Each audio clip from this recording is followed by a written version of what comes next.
Shane Watson here from PSP Sports. We're lucky enough to have American Peter Quillin. How are you, Peter? I'm good. How you doing today, Shane? Very good to hear from you, Peter. Very good, and very good today as well. Thank you.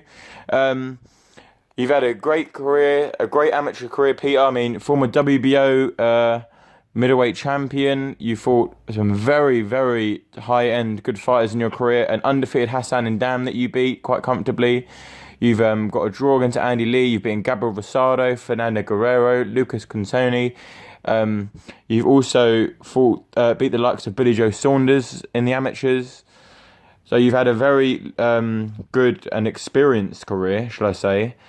Obviously, you suffered quite a bit of a setback in your very surprise knockout defeat to Daniel Jacobs. You've back from that. You've had an 8-rounder since then, and you're back in the deep end again against J. Leon Love. Tell me a little bit how that setback affected you as a fighter and how you're going to come back stronger against J. Leon Love.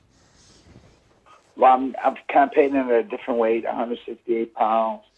I think the ability to make 160 has been a big issue in my career since I became a world champion. You know, you think about holding on to the belt to make the weight, and then, you know, it wasn't so healthy, but that was the only thing I've learned is that you have to do what you're comfortable doing. And that's like moving up in weight. I shouldn't have to like argue and fight about, you know, what my body is going through and how it's challenging to make the weight. So now I'm just trying to put my best foot forward, go out there and showcase my ability at 168. Of course, of course. I mean, I know you're going up to 168 now. So you're saying that maybe the weight was a big problem for you at middleweight? It's been a problem since 2012. Because I know that obviously you didn't end up fighting Matt Korobov, and that's when Andy Lee fought him. Then Andy Lee ended up fighting you, and then that's how the draw ended up. But so and I had a problem with the weight then. I was just been having problems with the weight. It's not like I live like a crazy lifestyle outside of and blow up. You know, like. No, of course. And so do you still see a future matchup between you and Billy Joe Saunders? So I remember back before then, there was a lot of talk about you fighting Billy Joe Saunders, as I believe he came in to be your mandatory at the time. And obviously there being a bit of history with the Olympics and stuff where you fought Billy Joe Saunders. Do you think that could be a potential fight in the future? Because Billy Joe Saunders even said himself he doesn't want to be at 160 his whole career.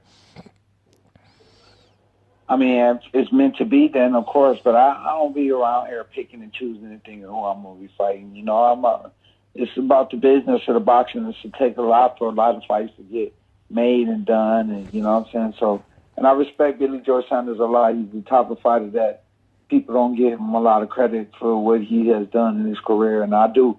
And, you know, of course it would be good to always grace a ring with a fighter like that.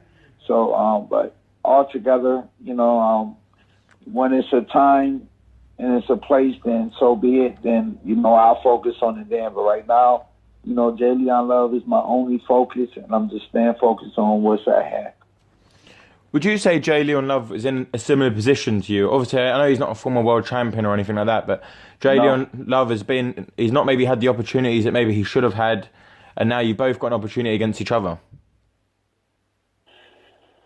I mean, he beats me. It's a bigger win on him. You know, it's a bigger thing for him to beat me. And to me, it's like me beating him is like just showcasing my talent, showcasing my ability. So that's how I look at the fight, is that I showcase my ability and he's looking to make an opportunity for a future showcasing. You know what I'm saying? So, you know, I'm already proven. I'm a vet now. You know, I'm 35. So, you know, I don't sit around here thinking about what he's going to do to me. I'm training every day in the gym. You know, and right now, since it's coming closer to the fight, it's interviews, which is probably one of the things I don't like to do is talk interviews while I'm training because, you know, I be, you know, training so hard that it's like I need a rest too on top of that. So, but it's the part of the game. This is the business. So I endure all things and I just stay focused. No, of course, I completely respect that. But So I know you don't like to look past fighters. I mean, because Jay Leon Love is a credible opponent. He's not a journeyman. He's definitely coming to win. But planning ahead of Jay Leon Love, because it's always important to have a plan as well. Even though a plan can always change when you're getting punched in the face, but it's always important to have steps going forward. Who do you look at in the super middleweight division that you would like to fight against? In the super middleweight division, Yeah. it's going to be a lot of fighters who will want to have my name on their resume with the right kind of showcasing. Depending on how I look against Jay Leon Love, I step in a different category right now to be able to go put on some fights and mix it up with some of the guys there and maybe a title shot. So, and that's what we focus on, and that's what we trying our best to do. And from there, we're gonna be ready. So we have in September. The date hasn't been confirmed yet, but we have George Grosz against Callum Smith for the WBA and WBC Diamond Belt. I'm sure you're gonna have a close eye on that fight, aren't you? Yeah, I would love to. I would mix it up with any of the UK guys. I never got to be able to go there, and I really, the UK over my whole span of my career has always gave me support. So I got nothing but respect for the UK. So if I wanted to fight a UK fighter, it would only be to be able to come there and mingle with some of the fans there because being in the United States, fighting in my hometown, for the majority of my career, it's fun and I love the support, but I love to conquer other places too as well. So, in my future, hopefully I can mix it up with a UK fighter and, gain some notoriety with some UK fans.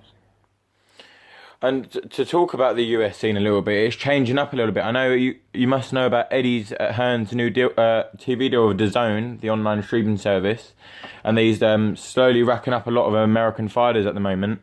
Is that something that might interest you? What's going on with Eddie Hearn at the moment? Well, I tell you right now, I believe in God so hard that God will send me anything He feel like I need to have. So if Eddie Hearn is the guy that basically God feels like I need to have a partnership or some type of relationship, it's going to come through God. You know what I mean? Because I made a lot of mistakes trying to do things on my own will, and I failed myself horribly to the point where I do not want to say the wrong things and put myself in a bad situation.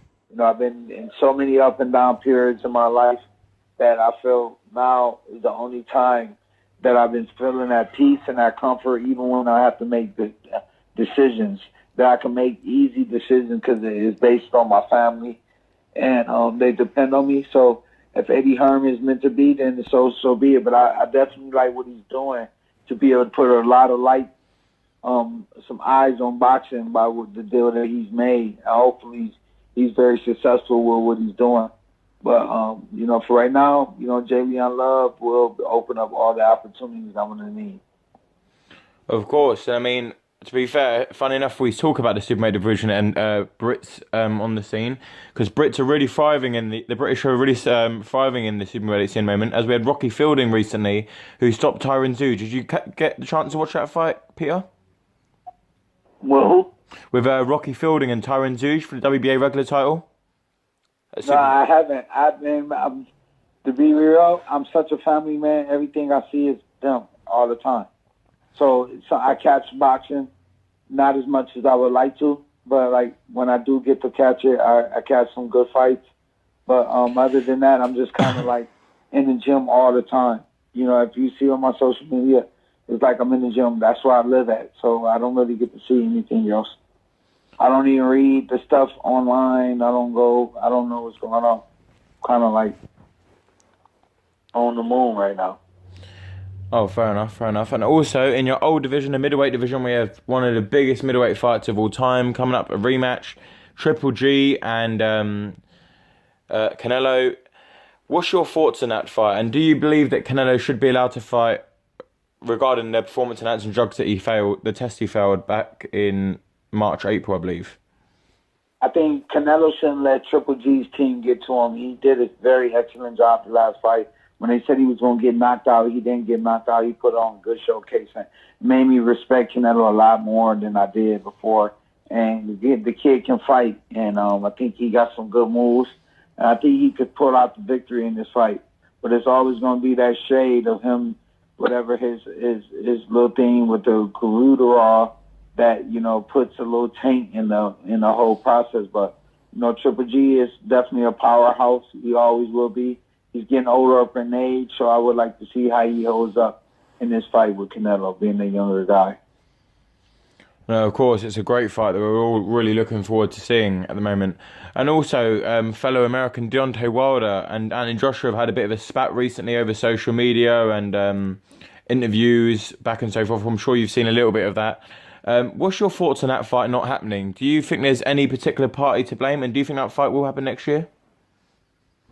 I think Deontay Wilder is he's special. He's not only special, but he's got a gift from God. So I support Deontay Wilder 100%. I know a lot of people will probably criticize me and say, well, but he's our American heavyweight. Joshua is the UK heavyweight champion.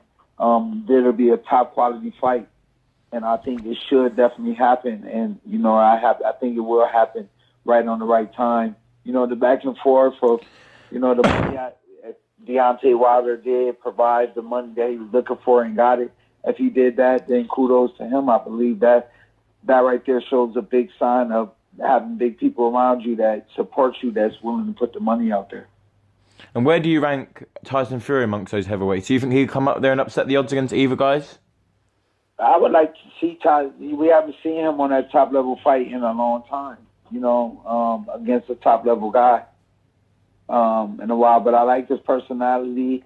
He's good for boxing. He's good for the heavyweight division because he brings the personality, and he brings he brings all what what the heavyweight division needs is a guy like that he's kind of like outcast a lot, but I respect him. You know what I'm saying? And through everything, and hopefully we get to see him in a big fight soon, where he's able to tangle it up with some of those guys, and we'll take it from there. No, of course. And I mean, before, so if we're talking a few years back, well, pretty much forever, really, the United States have dominated the world boxing scene. All the big fights happened in the United States from vague memory. And they brought a lot of American fighters would bring fighters over to the United States for the big fights. And obviously they still do, because the United States is still a massive player in world boxing. But would you say it started to switch a little bit to the UK now compared to the US market? Yeah, I think the UK is breaking in. So there always been they had a lot of, the UK had a lot of champions coming from the UK. So I think this is the time where a lot of the barriers getting broken now. You're going to see guys, go to the UK fight, and the UK guys come over here and just, bring boxing all together. You know what I'm saying? So I think that's more special than anything, where you can be able to have any fight on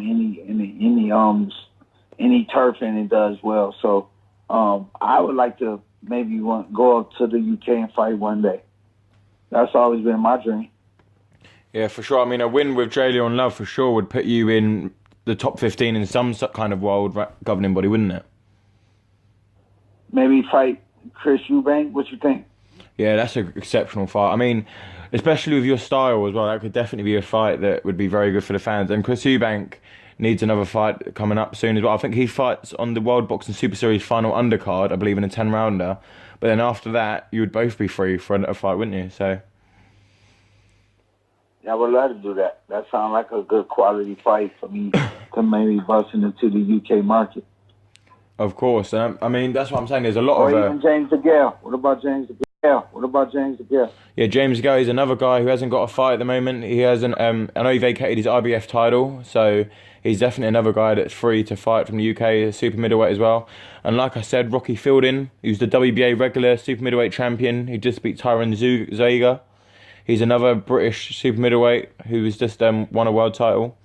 So that's what I'm saying. There's quite a few people in the super middleweight division in the UK at the moment. Yeah, we'll see after this fight what we got on the So what's your prediction ahead of the fight of Jalen Love? Do you predict a knockout? Well, we're going to see. We train every day like we trying to win. That's it. We're going to go up in there with that mentality. So I don't know what round it could be in, where my type of power can go. And you can go down in any round. But, I get paid for the 10 rounds, and that's what I'm looking to do. And I'm going to put a hard 10 rounds in. So what we're predicting is a Kid Chocolate victory ahead of August.